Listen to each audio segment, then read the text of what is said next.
بسم اللہ الرحمن الرحیم۔ ناظرین حضرات، آپ کی خدمت میں احکام محرم بیان کرنا ہے، اور اگر آپ نے ابھی تک ہمارے چینل کو سبسکرائب نہیں کیا ہے تو پہلے ضرور سبسکرائب کر لیں۔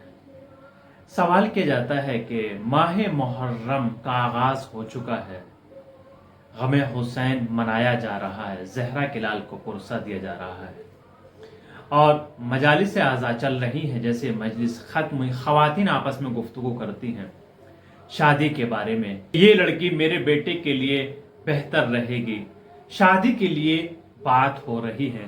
کیا ماہ اعضاء میں جب زہرا کے لال کو پروسہ دیا جا رہا ہے اس دوران گفتگو کرنا یا رشتے کی باتیں کرنا جائز ہے کیا نہیں؟ یہاں پر دو پہلو پائے جاتے ہیں۔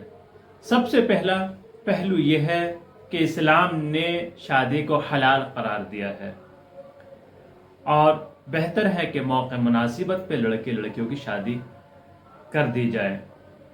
دوسرا پہلو اخلاقی پہلو ہے۔ اخلاقی پہلو کیا ہے؟ محرم چل رہے ہیں اور ہم شادی کی باتیں کریں، کیا یہ مناسب ہے؟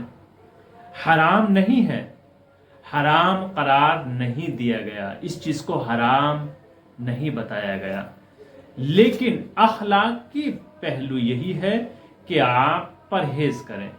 جیسے مثال کے طور پر، جیسے میں نے پہلی ویڈیو میں بھی بیان کیا تھا، اگر آپ کے یہاں کسی عزیز و اقارب کا انتقال ہو جائے تو کیا وہاں پر آپ ان ایام میں اپنی بیٹی کی شادی کے لیے بات کریں گے یا رشتے کے لیے بات کریں گے؟ کوئی نہیں کرتا، ہر کوئی کہہ دیتا ہے ابھی نہیں کریں گے، چہلم ہو جائے اس کے بعد اس ٹاپک پر، اس موضوع پر انشاءاللہ گفتگو کی جائے گی۔ اسی طریقے سے محرم الحرام ہے، ماہ اعضاء چل رہا ہے، اس میں بھی آپ اخلاقی پہلو کا خیال رکھیں۔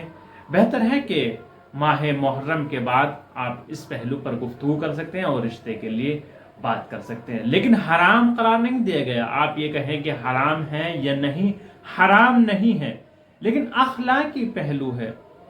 اخلاقی فریضہ یہی ہے، جس طریقے سے ہم اپنے عزیز و اقارب کے انتقال کے بعد ہم ان چیزوں پر گفتگو نہیں کرتے ہیں اور احترام کرتے ہیں۔ ابھی انتقال ہوئے کچھ دن گزرے ہیں، 40واں ہو جائے اس کے بعد ہم اس پر بات کرتے ہیں، تو اس میں کوئی حرج نہیں ہے۔ محرم الحرام میں رشتے کی باتیں کرنے میں کوئی حرج نہیں ہے، لیکن جس طریقے سے ہمارے پاس روایات موجود ہیں اہل بیت علیہم السلام کی، کہ ہمارا شیعہ وہ ہے جو ہمارے غم میں غم منائے اور ہماری خوشیوں میں خوشیاں منائے، اور آیت اللہ سستانی صاحب کا بھی یہی پیغام ہے کہ آپ غم حسین اس طریقے سے منائیے جیسے کسی اپنے عزیز کا پرسہ دیتے ہیں، اور تمام ان فعل سے اجتناب کریں جس طریقے سے آپ اپنے عزیز و اقارب کے غم میں ان سے پرہیز کرتے ہیں۔